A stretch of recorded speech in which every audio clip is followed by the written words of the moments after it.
So on the 7th and the 8th of February, I caught two trains which don't really warrant an own video, so I decided to compile them into these two videos here.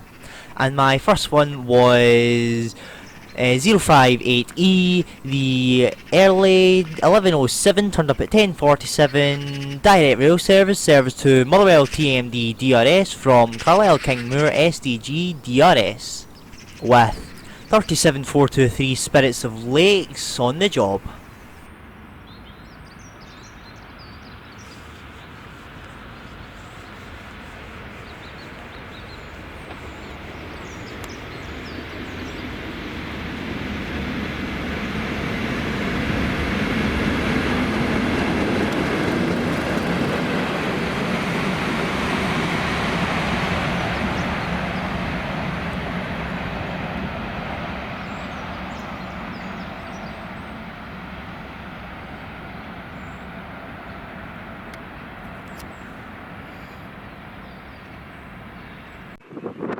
Then in the Ace I went to see a Freightliner service that was going to Carlisle NY from Kilwinning. However, it run 63 minutes early, so I missed that one. However, running 100 minutes early was 66-3Y, the early 14:49, turned up at 13:08.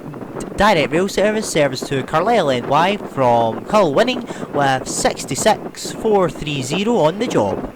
Also along with 40 to 60 mile an hour winds, you'll hear that when I spin the camera around.